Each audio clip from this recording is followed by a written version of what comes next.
राधे राधे बच्चों, क्या बात है, माथे पर पसीना और दिल में घबराहट क्यों है इतनी? क्या हुआ, अब हाथ क्यों कांप रहे हैं? किस बात की चिंता कर रहे हो बेटा? केवल इसलिए कि परीक्षा पास आ रही है, समय कम है। अरे जब समय मुट्ठी में था तब तो तूने उसकी कद्र नहीं की। तब तो तू बड़े अहंकार में कहता था अरे अभी तो पूरा साल पड़ा है, देख लेंगे। और इस पूरे साल तू जिस कल के भरोसे बैठा था वो कल तो आया ही नहीं, लेकिन परीक्षा की तारीख आ गई। सोचा था अभी बहुत वक्त है आराम से कर लेंगे, लेकिन ये वक्त तो बेवफा निकला भाई। पूरा साल रेत की तरह हाथ से फिसल गया।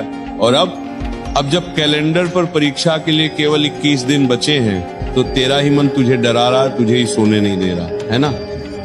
डर लग रहा है, लगना भी चाहिए, लेकिन सुनो लाडली, अगर आज तुम इस वीडियो को देख रहे हो तो समझ लो कि मेरे ठाकुर जी ने, मेरे बांके बिहारी जी ने तुम्हें जगाने के लिए ही ये वीडियो भेजा है। और एक बात कान खोलकर सुन ले, अगर आज तुमने इस वीडियो को बीच में छोड़ने की या इसे अनदेखा करने की भूल की तो याद रखना बाद में बहुत पछताओगे, क्योंकि आधा अधूरा ज्ञान तुझे और भटका देगा।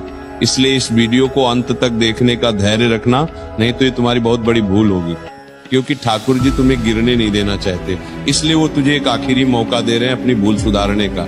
अब सवाल यह है कि क्या तू इस मौके का फायदा उठा पाएगा या नहीं। ये मत सोचो कि केवल 21 दिन बचे हैं, बल्कि ये सोचो कि अभी भी 21 दिन बचे हैं।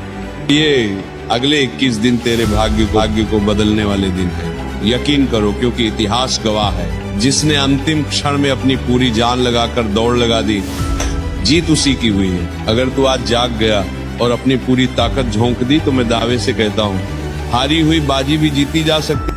पर समस्या क्या है पता है? समस्या समय की कमी नहीं है, समस्या तुम्हारा ये चंचल मन है। ये मन तुम्हें साल भर ठगता रहा, कभी मोबाइल के बहाने, कभी दोस्तों के बहाने, कभी नींद के बहाने। इसने तुझे साल भर भ्रम में रखा, और आज जब परिणाम सामने दिख रहा है तो ये मन ही तुम्हें डरा रहा है कि तुझसे नहीं होगा। इसलिए मेरी बात गांठ बांध लो बच्चे, ये मन तुम्हारा मित्र नहीं, ये तुम्हारा शत्रु बना बैठा है। अभी इन 30 दिनों के लिए इस मन की सुनना बंद कर दो। तुम विद्यार्थी हो, तुम्हारा धर्म है विद्या का अर्जन करना, और तुमने अपने धर्म का पालन नहीं किया, इसीलिए आज ये पीड़ा हो रही है। स्वीकार करो इस सत्य को।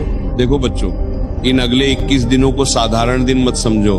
भूल जाओ कि इंस्टाग्राम पर क्या ट्रेंड चल रहा है या दोस्तों के बीच क्या बातें हो रही हैं। ये सब डिजिटल नशा है, ये सब मोह माया का नया रूप है जो तुझे तेरे लक्ष्य से भटकाने के लिए रचा गया है। जैसे पुराने जमाने में ऋषि मुनि सब छोड़कर वन में तपस्या करने चले जाते थे, वैसे ही तुम्हें अपने कमरे को अपनी कुटिया बनाना होगा।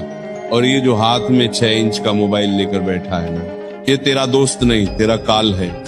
इसकी नोटिफिकेशन की घंटी तेरी बर्बादी का सायरन है। या तो इसे त्याग दे या इसे केवल अपनी पढ़ाई का अस्त्र बना ले, चुनाव तेरा है।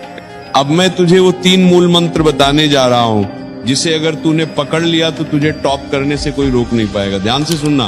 पहला, शरीर को आराम उतना ही दो जितना जरूरी है। 8 से 10 घंटे सोने का समय अब गया।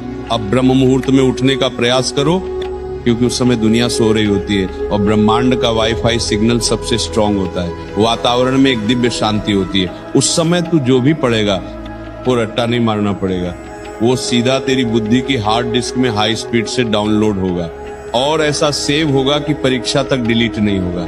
दूसरा, लिखने का अभ्यास। केवल आंखों से पढ़ना काफी नहीं लाडले। बहुत से बच्चे याद तो कर लेते हैं, लेकिन परीक्षा हॉल में उनका हाथ नहीं चलता। जो भी याद करो उसे बिना देखे लिखने का अभ्यास करो। इससे 2 फायदे होंगे, एक तो तुम्हारी लिखने की स्पीड बढ़ेगी और दूसरा लिखा हुआ ज्ञान कभी भूलता नहीं, तो लिखने से डरो मत। तीसरा, एकाग्रता। जब पढ़ने बैठो तो तुम्हारी स्थिति अर्जुन जैसी होनी चाहिए। जैसे उसे केवल पक्षी की आंख दिख रही थी, वैसे ही तुम्हें केवल अपना अध्याय, अपना टॉपिक दिखना चाहिए। एक विषय पकड़ो तो उसे पूरा निचोड़ कर ही उठो। और जब भी मन थकने लगे, जब भी नींद आने लगे, तो एक पल आंखें बंद करना और अपने माता पिता का चेहरा याद करना। सोचो उन बूढ़ी आंखों के बारे में जो तुम्हारे सफल होने का सपना देख रही हैं। सोचो उस पिता के बारे में जो धूप में तपता है ताकि तुम छांव में बैठकर पढ़ सको। क्या तुम इन 30 दिनों में अपनी जी जान लगाकर उन्हें एक सुखद परिणाम नहीं दे सकते? ये जो पढ़ने की पीड़ा है ना, ये अस्थायी है, कुछ दिन की है, लेकिन असफल होने का जो पछतावा है वो जीवन भर चलता रहेगा। चुनाव तुम्हारा है प्यारे, इसलिए अपने मन से पश्चाताप निकाल दो कि अब मैं कुछ नहीं कर सकता, मैं कमजोर हूँ। तुम कमजोर नहीं हो, तुम्हारा संकल्प कमजोर है। तुम उसी ईश्वर के अंश हो जिसके भीतर अनंत शक्ति छिपी है। बस जरूरत है उस शक्ति को जगाने की। तो अपनी शक्ति को पहचानो, नई ऊर्जा के साथ पढ़ने बैठ जाओ और दिखा दो इस दुनिया को कि तुम कायर नहीं है कि योद्धा हो। तो जाओ अब अगले 21 दिन खूब डटकर पढ़ाई करो। राधा रानी की कृपा हमेशा आपके साथ बनी रहेगी। राधे राधे बच्चों। तो दोस्तों वीडियो अच्छा लगा हो तो वीडियो को लाइक और चैनल को सब्सक्राइब करके कमेंट में राधे राधे लिखकर जरूर जाना। राधे राधे दोस्तों।